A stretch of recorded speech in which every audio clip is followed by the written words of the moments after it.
You know, back in the day when a bunch of people went missing at a cabin in the woods, you used to have to hear about it from a crazy guy standing outside the gas station. But now, thanks to the wonders of the internet, 1 million people can watch it happen live on stream. But as the technology gets better, it seems like they don't get any smarter. And now these 5 incredibly annoying friends are to influence their way right out of the gene pool. I hope you're ready, because today we're here to break down the mistakes made, what you should do, and how to beat the stream stalker in Livestream.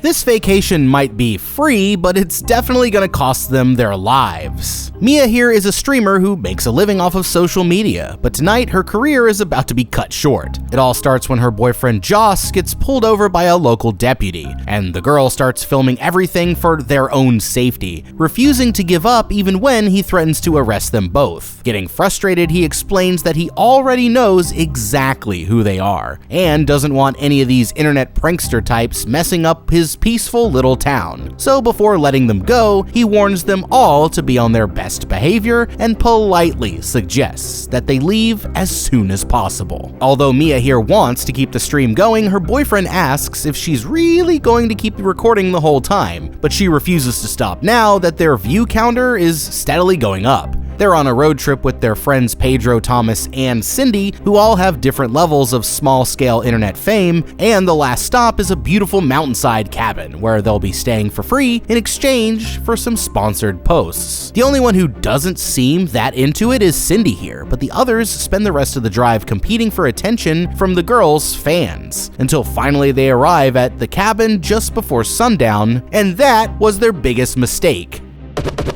Okay, somebody really needs to influence these 5 to shut the hell up for once and think instead of talk. Because those of us living in reality can see that they're already in danger, they just don't know it yet. Before the stream even started, they were already getting an earful from the local law enforcement. And although Mia here used it as an opportunity for content, they really should have just taken his suggestion a lot more seriously. When he explained that he already knew who they were, he revealed a very few important details. First, the people of the town know that they're coming, and at least some of them aren't happy about it. And second, he knows that they're pranksters and is already refusing to take them seriously. The officer and locals see themselves as a part of a in-group, while Mia and her friends will be classified as the out-group, making them more suspicious of their intentions and less likely to offer help. Since they've been labeled as internet pranksters, anything they do will be interpreted through the lens of that label. So if there was a real emergency and they needed to call for help, say, the officers might not even believe a word that they say.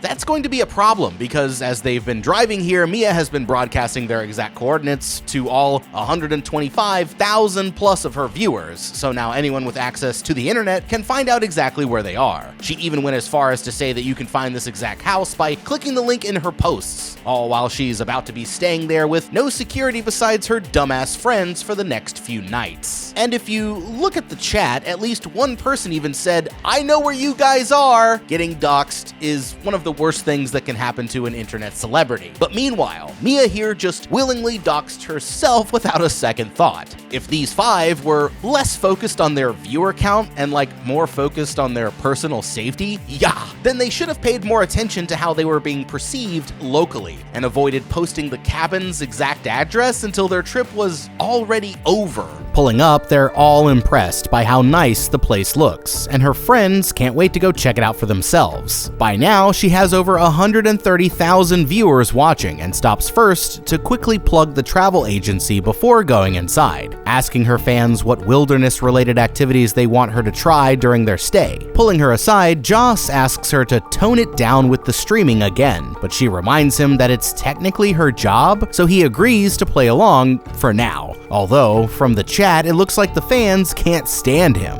They meet up with the rest of the group at the front door, where they're introduced to the cabin's owners, a friendly couple named Anthony and Lindsay, and their socially awkward daughter, Lisa. The owners are excited to have them staying there, telling them about a breathtaking waterfall nearby, but first, they have to take a tour around the house. She gives the audience a tour all throughout the cabin as she makes her way upstairs. But with over 200,000 people watching, she's not about to stop the stream anytime soon. Instead, she takes her phone and puts it on the windowsill while she takes care of of business. But she has no idea that her worst nightmare is about to begin. The chat starts going crazy, trying to warn her what's coming, but there's so many comments that she doesn't notice. All of a sudden, something shatters the window right behind her and the girl runs away terrified. The others come rushing to see what happened, and after getting a look at the damage, the husband goes outside with Joss to see if they can locate the culprit. It looks like someone chucked a big-ass rock through the window, and the whole thing has Mia here pretty shaken up, but the owners promise that they'll get it sorted out right away. That's when Lisa here explains that she's been having trouble with a bully at school, afraid that he might have come to mess with them after seeing her on the stream. But Mia's friends all rally to her support. The problem is that his dad is the town sheriff, so there's no use calling the police. And she tells her whole audience that she isn't a very big fan of the local law enforcement. Knowing that he's watching, Thomas grabs her phone and starts roasting the kid for himself. Giving them some privacy, the owners promise to fix the situation, thanking them all for staying there and supporting their business. But the truth is that their problems have only just begun. Okay, well, that didn't take very long. They're trying to play this off like it's no big deal to keep the vibes posy, but this wasn't just an obvious threat, it was also totally avoidable. You see, they might not know if it was Lisa's bully or a renegade fan, but what they know for sure is that this only happened because Mia here streamed their location live. And this right here is exactly why they should have never shared their address until after they left the cabin. Now, you'd think these 5 morons would have learned their lesson by now, but nope. They were just directly targeted in a way that could have ended with someone seriously injured. And the first thing that they decided to do was go straight back to bad-mouthing the local police? Whether it turns out to be the sheriff's son or not, talking smack about the exact people who you'll be relying on to save your life, if goes down, is the worst possible idea that you could possibly have, especially when their reputation in this town is bad enough as it is. To make matters worse, Thomas here started calling out their attacker in front of like 255,000 viewers. But what he doesn't realize is that he's just added more fuel to the fire. I mean, whoever did this was clearly looking for attention, and now he's giving them exactly what they want.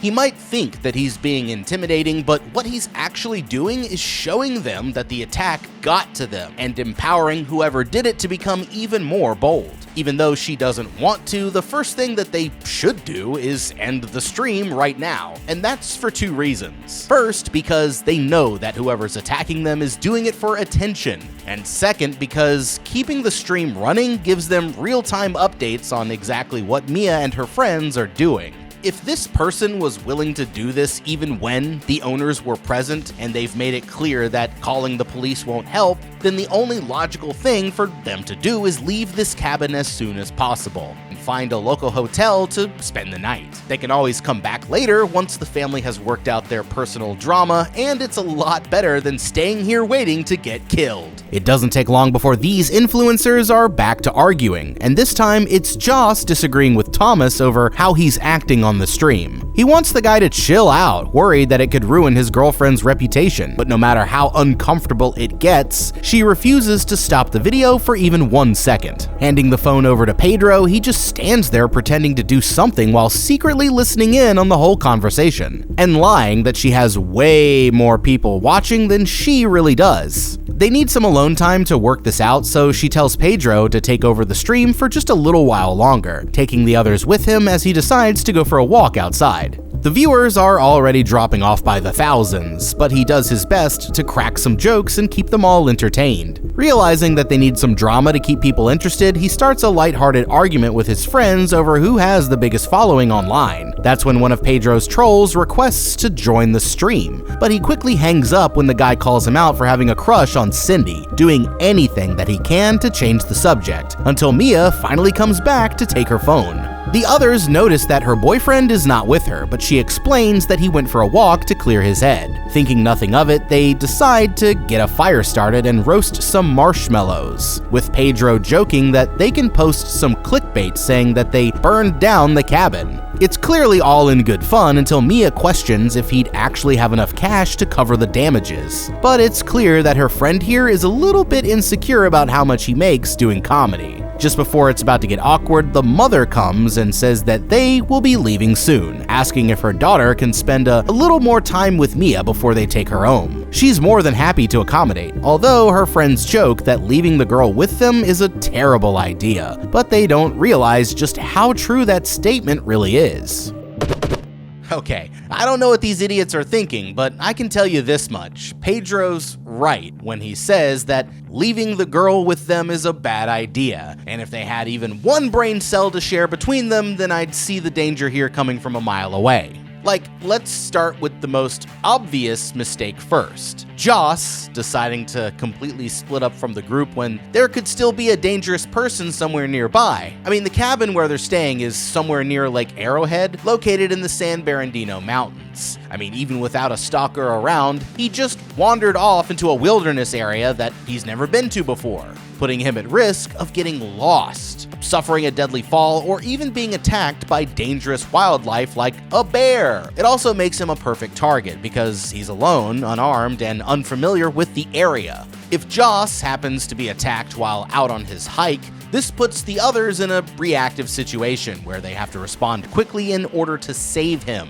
And the more chaos that the attacker can cause, the easier it will be for him to pick them off one at a time. After everything that's already happened, their focus should be on getting through the night safely. And that's why, if the mother asked me to entertain her kid, I would have had to respectfully turn her down. The absolute last thing that they need right now is to be responsible for somebody else's kid when there's a potential crazy person on the loose. And any responsible parent would have never left her alone under these conditions in the first place. Like, if it were me, then I'd want everyone to regroup and stay inside the cabin for like the rest of the night, because I'm gonna need as many meat shields as possible if the situation gets any worse. They should lock all of the doors and windows and leave on a few interior lights, sending the signal that they're aware and prepared to defend themselves. And speaking of a self-defense, I'd also find a weapon like a fireplace tool or even a heavy flashlight just in case, and keep our car keys and phones readily accessible.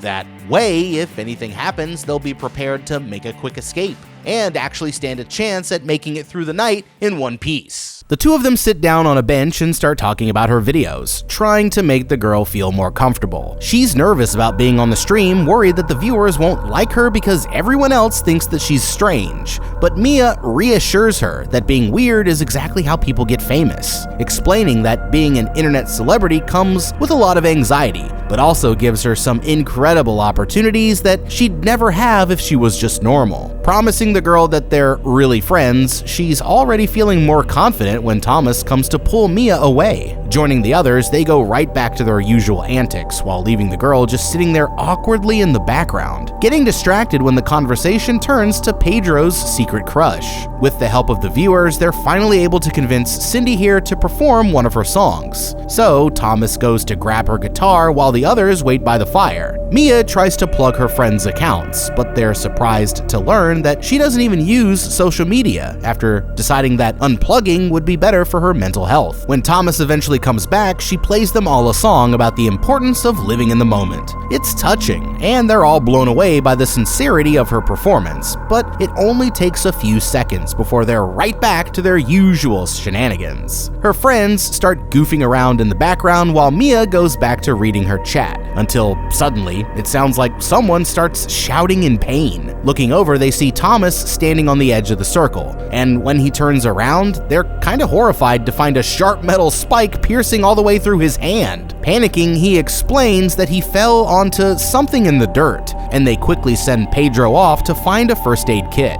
Instead of coming back with anything useful, he returns a moment later with a bottle full of alcohol, and Thomas takes a big ol' swig before pouring it all over the wound. But when Mia reaches out to him, she accidentally pulls his entire hand straight off. The girl screams in terror, but he only stands there laughing at their confusion before showing them his real hand and admitting that it was all just a prank all along. The others aren't very happy that he tricked them with something so serious, but the audience seems to be eating it up as their viewer count jumps all the way up to 300,000. Feeling incredibly satisfied, he decides to go inside and use the bathroom, with Mia here warning him to be careful of the broken glass, but little does she know how important that advice is about to be, lying that they're almost at 500,000, she gives Pedro a chance to plug his socials, and the fans all declare that he's the most annoying member of the group. The people want to see him and Cindy get together, so Mia acts like she's going back to the cabin, only to watch them from behind a bush once they're gone. And sure enough, they end up kissing almost as soon as she's gone.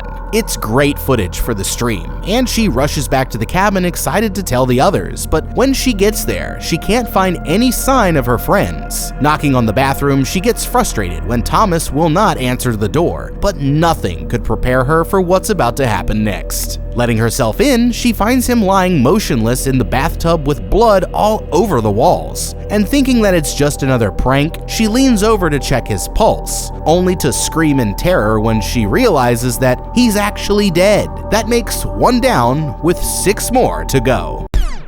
Okay, well, I guess Thomas here finally got that viral moment that he was looking for. It's just too bad he couldn't live to see his biggest dream come true. Maybe if he'd stopped running his mouth for even 5 seconds, he would have had a chance to reflect on the situation and realize that he was asking for trouble. Now it looks like all that talking finally caught up with him. But if his friends were smart, then they at least might stand a chance at making it out of this alive. Now, after discovering that he was really dead, Mia here just jumped right past fight or flight and went straight to the freeze response. Although it would be difficult to understand in real time from her perspective, right now her brain and body are having an involuntary reaction to the trauma. As her adrenaline surges, cortisol floods her system and she enters what's known as a hyper-aroused sympathetic state. Basically, her nervous system has hit its absolute limit, leaving her unable to perform any decisive actions until she gains back control. The key here is to make small incremental steps towards regaining clarity. Like first, she should start box breathing in counts of 4 seconds, as the slow, deliberate exhales will help activate her parasympathetic nervous system, subconsciously helping to calm her down. When her friends eventually find her, they need to get down to her level, give her some space, and speak to her in a calm but firm tone, helping ground her back in reality so that they can address the real threat. They can also give her a small task, like holding onto the phone. Even if it's meaningless, it reactivates the problem-solving part of her brain, restoring her sense of personal agency. Now, once Mia's back on her feet, getting to a safe location becomes their next priority. While sticking together, they should arm themselves with any improvised weapons that they can find, and have the city or Pedro call the police, while they get the keys to her boyfriend's car. The only person left unaccounted for is Joss himself, and they could try warning him as well, but I'd be careful. After all, it's possible that he had something to do with this, so if they're going to call him, I'd only do it after they'd already taken control of his car. That way, they'd still have a means of escape, even if he turns against them. The girl lets out a blood-curdling scream as she collapses to the ground, going into a state of total panic and denial as she tries to process what the hell just happened. Hearing the commotion, her friends come running to check it out a moment later, but they're just as horrified and confused as she is. Once they realize that he's dead, Pedro runs away panicking, but Cindy here locks in and decides to take control. Shouting for him to call the police, she turns back towards Mia and starts trying to calm the girl down, with her friend just staring straight ahead in shock and refusing to answer anyone's questions. When Pedro comes back from calling for help, they're shocked to hear that there won't be anyone coming for at least another 20 or 30 minutes. Cindy does not think that's good enough, worried that they need to get somewhere safe. And that's when her friend remembers that she's still streaming, telling them to leave the camera on so they'll have witnesses if the killer attacks again. Struggling to get her composure back, they eventually get Mia back on her feet and sit her down at the kitchen table, leaving her to blankly stare at the camera while they wait for help to arrive. That's when they hear a door open somewhere downstairs as Joss returns back from his hike, refusing to even look at him. Everything's quiet at first as they decide how to break the news, until Cindy finally speaks up and warns him not to go near the bathroom. Confused, he tries to ask her what she means, but instead of explaining, Pedro starts grilling him with questions about what happened while they were outside. Maintaining his innocence, he says that he was checking out the waterfall, still not realizing just how serious the situation actually is. When all of a sudden, they notice a fresh cut on his hand. Playing it off, Joss here explains that he cut it on a broken beer bottle, but that's just too coincidental for his friends to believe. Getting even more suspicious, Pedro flat out accuses him of being the one who killed Thomas. But he acts like he still has no idea what they're even talking about, until he takes a look for himself and realizes that what they're saying is actually true.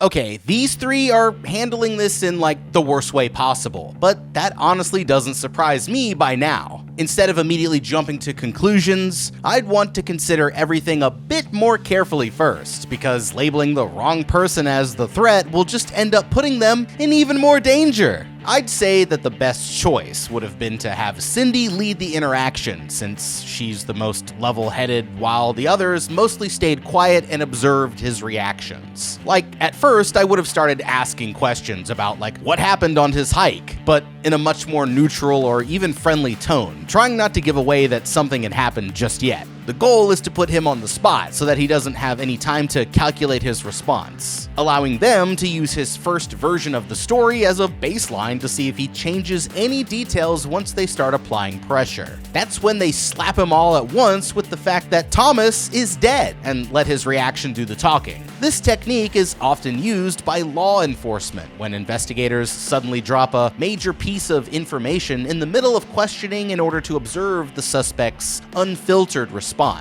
When someone is genuinely surprised by shocking news, their limbic system, which is responsible for regulating their emotions, responds before their prefrontal cortex, which is the part of their brain responsible for rational thought, leaving them with no time to apply a filtered response. In that split second, brief micro expressions and sudden changes to their body language will tell you whether or not it's actually their first time hearing the information. But if they're able to hit you with a calm, rational response right away, then it most likely means that they already knew. Now, it's not looking good for Joss here, especially with the cut on his hand, but that same exact cut might actually be the evidence that proves that he's innocent. So listen to this. Joss is injured on his left hand, but based on the way that he holds the steering wheel and his luggage, it looks like he might actually be right-handed. If that's the case, then using his non-dominant hand for the kill would be incredibly strange. According to FBI statistics, in violent attacks, the dominant hand is almost always the one holding the weapon, while injuries to the non-dominant hand are most often defensive or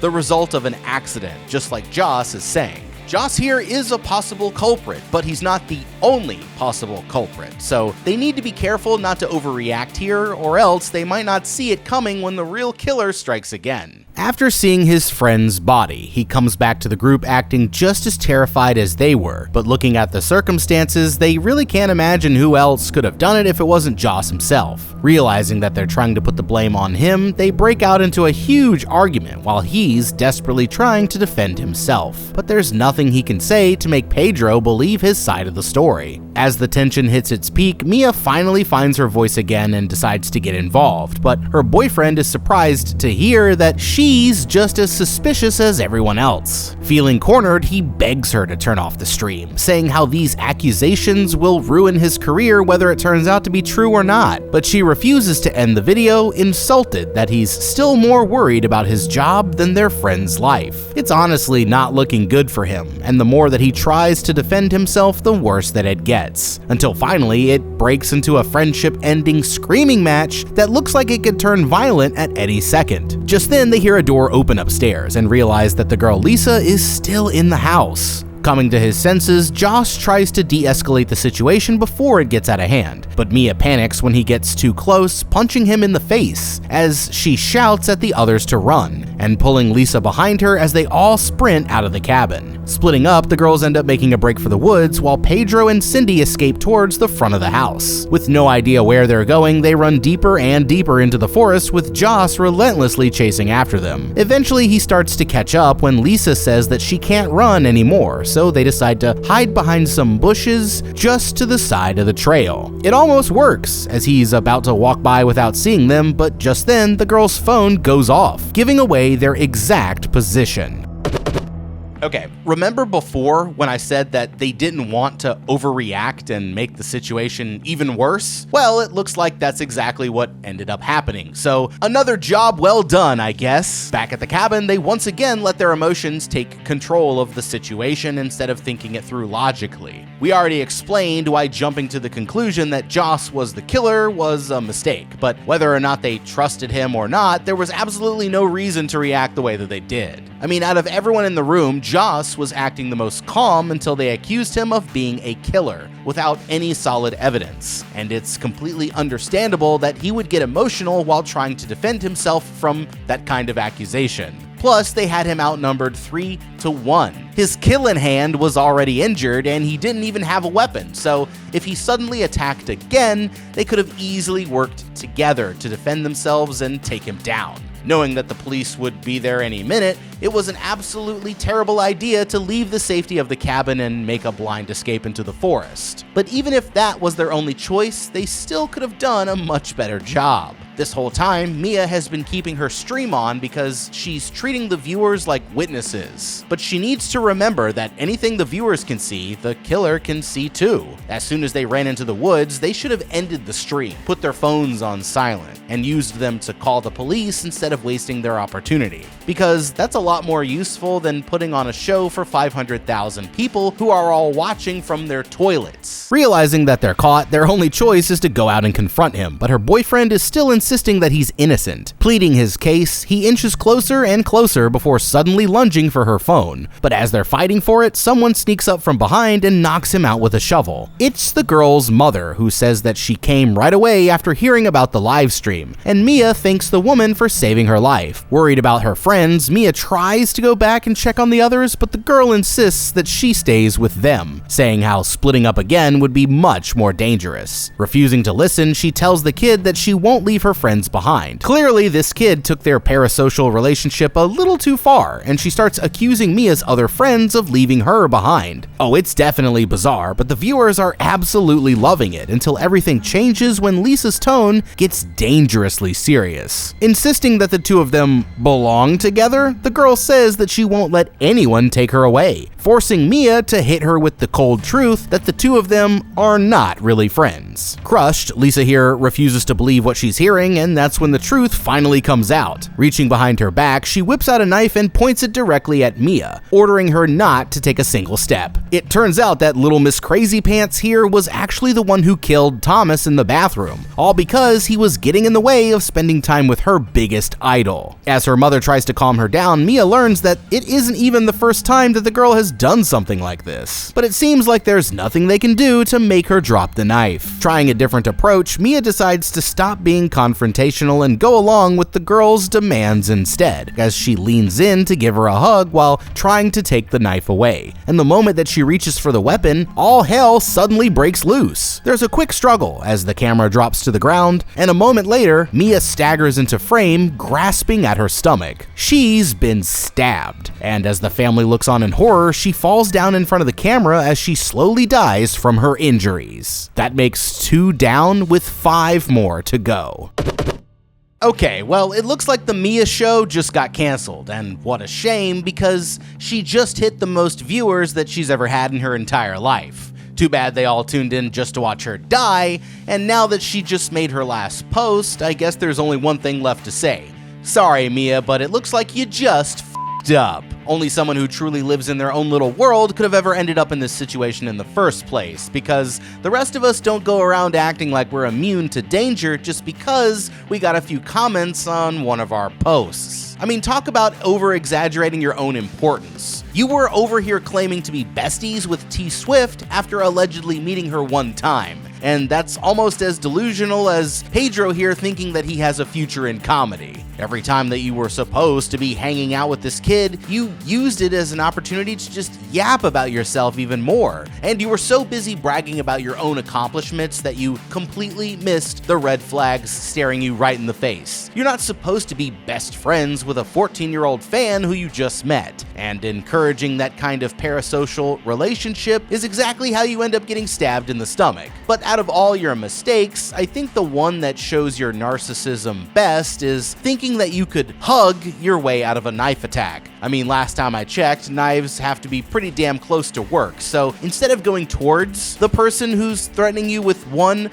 you actually want to run away. Crazy, right? But that's the power of using your brain. If you ever tried it, then you might have avoided being executed live in front of 500,000 people. But now it looks like your influencing days are over, and that's exactly why you just f***ed up. The girl can't believe what she's done, but her mother quickly rushes her back to the cabin. For a while, the stream just sits there, focused on Mia's lifeless body, with the viewer count steadily going up the whole time, until finally her other two friends stumble across the scene of the crime. Horrified, they can barely believe their eyes when they find the girl lying there dead, and there's absolutely nothing that they can do to save her. Realizing that her stream is still going, they grab her phone just as the girl's friend Nina here requests to join. And although she thinks that it's a prank at first, she eventually realizes that they aren't messing around. Hanging up on her, they find Joss lying on the ground just up the trail, and to their surprise, he's actually still alive. Regaining consciousness, he's just as confused about what happened as they are, and immediately breaks down when he notices his girlfriend's body. Looking around, they realize that the girl Lisa is still missing, and although the chat tries to warn them that she's actually the killer, there are too many messages coming through for them to see. They're divided on what to do next, with Cindy wanting to look for the girl, while Pedro here argues that they have to worry about themselves. Until Joss comes back to reality and decides to take charge. They have to grab his car keys, but they're in his bag back at the cabin, so whether they like it or not, somebody has to go back, taking the phone as he prepares to sneak back into the house. On his way back to the cabin, Joss looks at the screen and realizes that almost 1 million people are watching, calling them all sick in the head for treating this like it's some kind of show. He sneaks around and comes in through the front door, staying as quiet as possible as he inches up the stairs towards the bedrooms, but that's when he hears the family coming, forcing him to take cover underneath the kitchen table.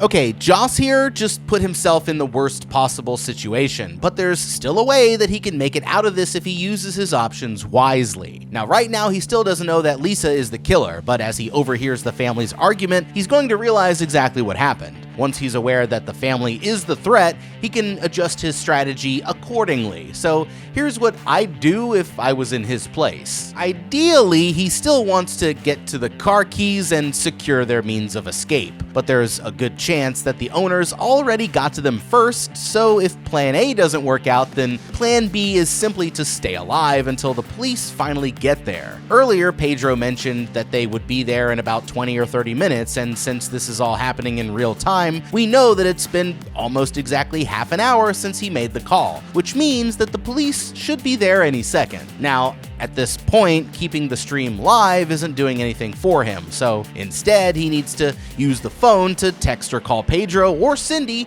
and get them to create a distraction somewhere outside. I mean, with any luck, they can distract the owners long enough for him to reach the keys and get away, or at least give him a chance to stay hidden until help finally shows up. The couple start arguing about what happened, with the mother trying to say that they should cover the whole thing up. Her husband is being more realistic, telling her that the only way to hide it now would be for them to kill everyone at the cabin, and he isn't willing to go that far, which means that their only choice is to tell the police the truth. And overhearing them, the girl comes down to apologize, swearing that killing the influencers was the only way to make sure that Mia would never leave. Just then, Joss accidentally gives himself away, and jumping out from under the table, he lunges straight for the husband and starts whooping his ass all over the room. After subduing his opponent, he goes back for the phone and makes a break for the bedroom to get the keys until suddenly the husband comes back for round 2, but he wins the fight again and runs for the stairs just as the police arrive outside. I mean, he is sprinting for the door when the woman knocks him down with a frying pan, but the officer gets there just in time and shouts at her to stay back. Confused, he thinks that it's just another one of their pranks at first, but when he realizes that something serious actually happened, he decides that he better call for backup. Giving him a chance to talk, the boyfriend explains that Lisa here already killed 2 of his friends. Hearing him out, the officer goes to have a look for himself, and sure enough, he finds Thomas's body still lying in the bathtub.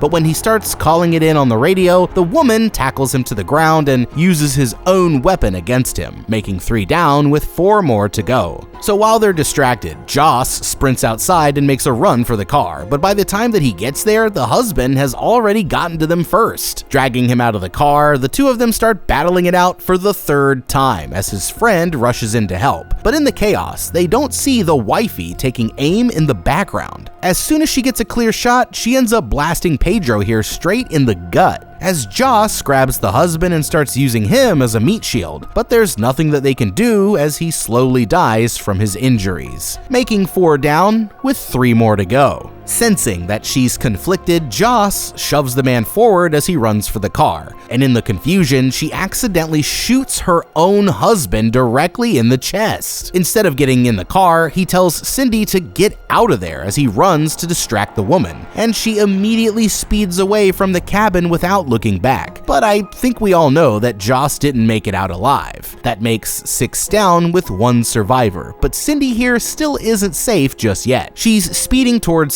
safety when all of a sudden, Lisa appears from the back seat and lunges for the wheel, causing the car to go flipping off the side of the road. Somehow, Cindy actually survives the crash, and although she's badly injured, she keeps stumbling down the road towards the sounds of sirens. But just a moment later, the girl's hand grasps the pavement as the stream finally cuts to black. And in the end, I think she learned a very important lesson. Getting off of social media was the best idea that she's ever had. If there's one thing I love, it's seeing influencers get murdered in interesting and almost stupidly hilarious ways, and that's exactly what Livestream presented me in the form of a movie. I had fun with this one, and I gotta appreciate the streamer culture, getting poked fun at. But if you would have done anything differently, you have to let me know down in the comments below. Thank you so much for watching. Leave a like and subscribe, and check out that How to Beat playlist for more videos just like this one. I'm the guy. We'll see you in the next video, and have a damn good day.